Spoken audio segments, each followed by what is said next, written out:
In a way, I feel that everyone in my family has been involved forever, in their entire lives, because of the commitment to that's required. So, you know, growing up with my father, being involved in the business and what he put into it, it's tremendous, a tremendous commitment. And he's the hardest worker I've ever known, ever seen, bar none. I always enjoyed it. From the time I was 13. When I was younger, peeling potatoes wasn't my thing. But from the time I was 13, I just enjoyed the people. I enjoyed the processes. I enjoyed the food, and I always thought, you know, I'd like to give it a try. We've just always had the restaurant. I started working when I was 14. I was going to just work the summer, but then when the summer ended, I quit. I said, I'm going back to school. Well, then the owner's son, and he said, why don't you come back to work? And I said, oh, I can't do that. I have to go to school. And my stepmother speaks up and says, yes, she can. She can work after school. And he said, sure. Said, you can just come when you get there. If it's 4 o'clock, that's fine. I grew up with breakfast and lunch and dinner, 20 hours a day at the Savoy downtown. But my mom and I decided that we didn't want, we had families, we didn't want to. We wanted time to spend time with our families.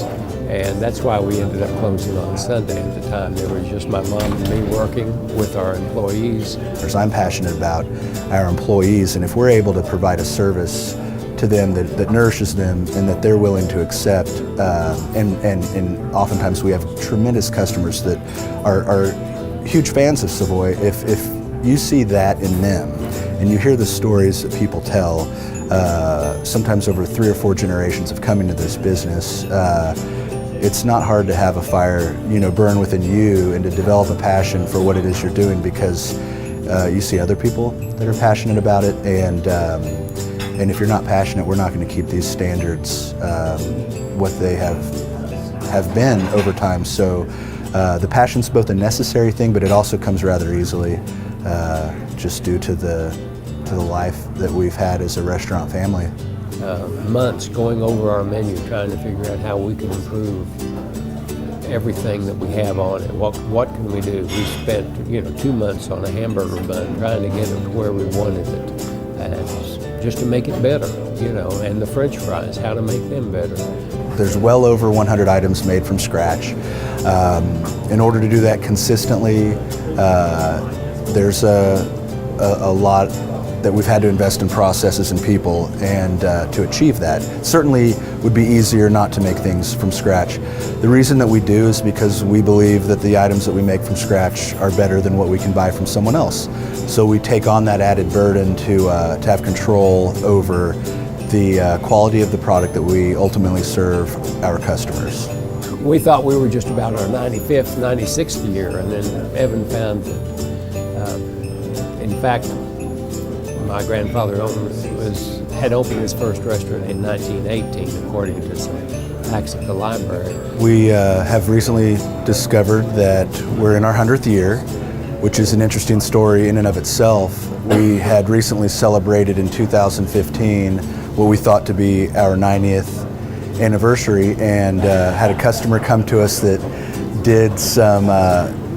has a hobby of collecting local directories, and he indicated that we may be a little older than the 90 years. And so we started doing some research locally with the library and that sort of thing, and determined that we date back to 1918, and that my great-grandfather, Nick Calamus, had his first restaurant, the Frisco Cafe, at 16 South Boston, as early as 1918. Well, at that time, I was just a waitress. And of course, they would leave me there sometime by myself, and then I'd have to cook steaks on the grill or just do whatever needed to be done. And I never told them I couldn't do anything, I just did it. So when I look at the future and where we are at 100 years, I think about how we can continue what we're doing without compromising the standards that we've become known for.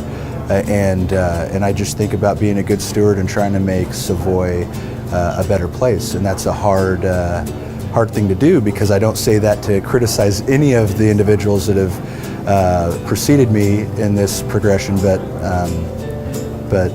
yeah, there's a lot to be taken care of. I've wanted to speak about my experience, which I think, you know, we've covered. Allow Bill to do the same and my grandmother to do the same, and I think that's what's going to come off as authentic. The first day that we opened where we are now,